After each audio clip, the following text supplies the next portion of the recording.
distinguished invitees and visitors, members of the media, ladies and gentlemen.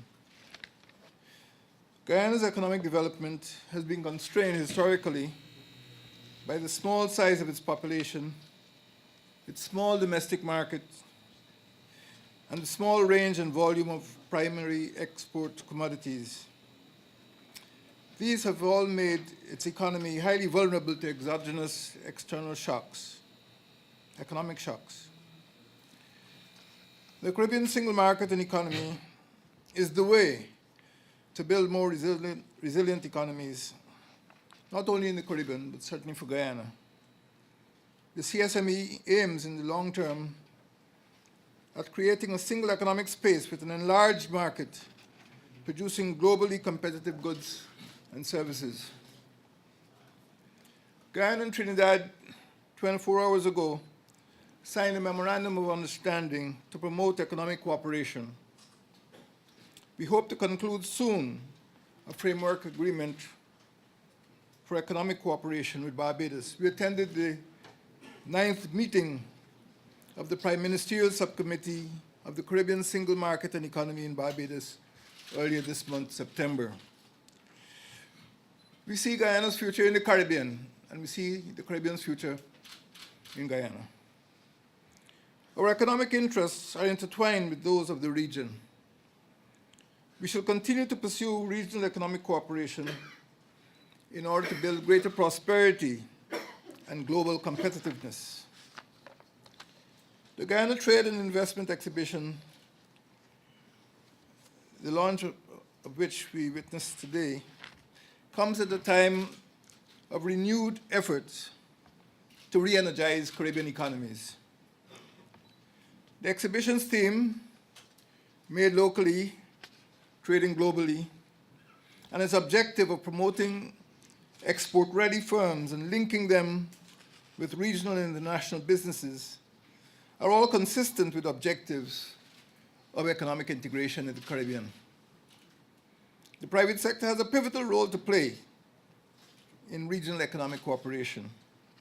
The private sector, to fulfill this role, should aim at increasing international trade and avoiding the dangers of insularity.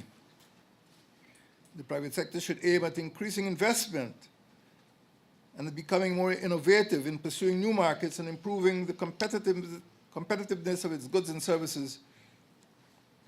Investment is the fuel of wealth creation and of employment generation. The Caribbean, in this era of trade wars and Brexit, is an important common market.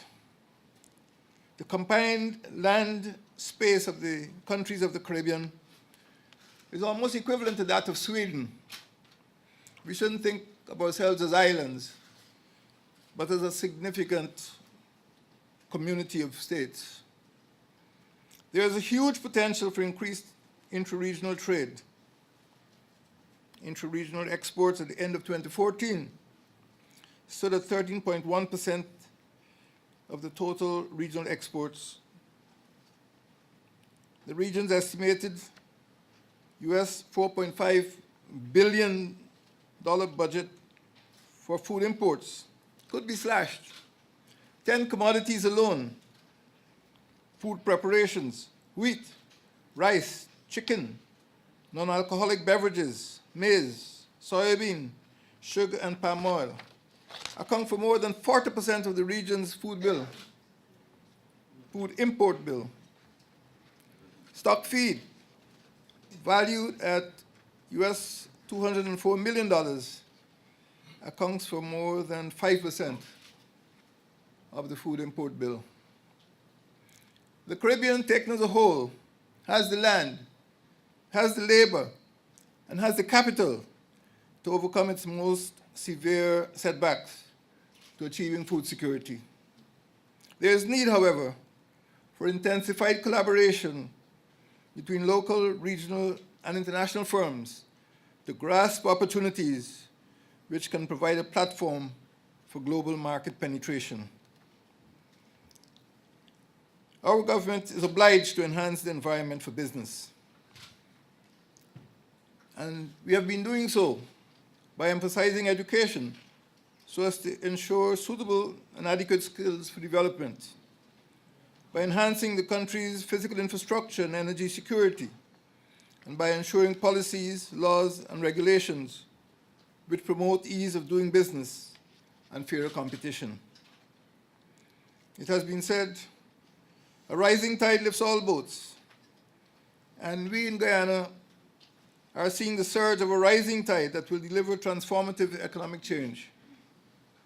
The world-class discoveries of petroleum in our maritime space will unleash unprecedented business opportunities.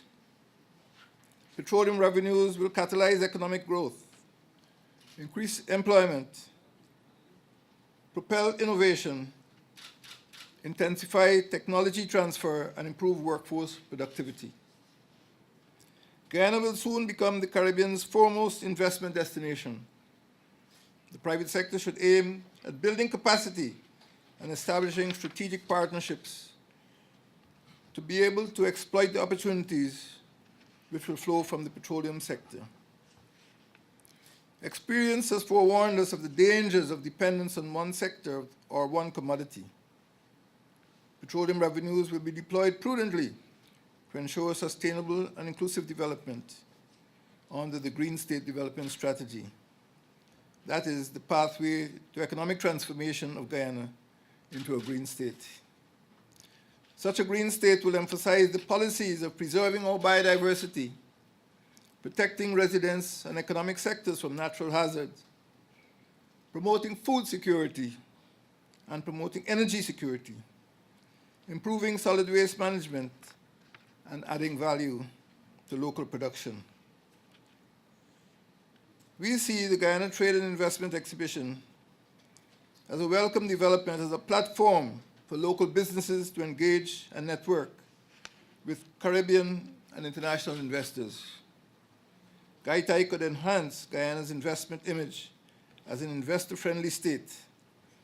It can improve competitiveness of large, small, and medium-sized enterprises and strategically position Guyana and the Caribbean in the global marketplace. I have great hopes for GuyTIE, and I wish you well. Thank you.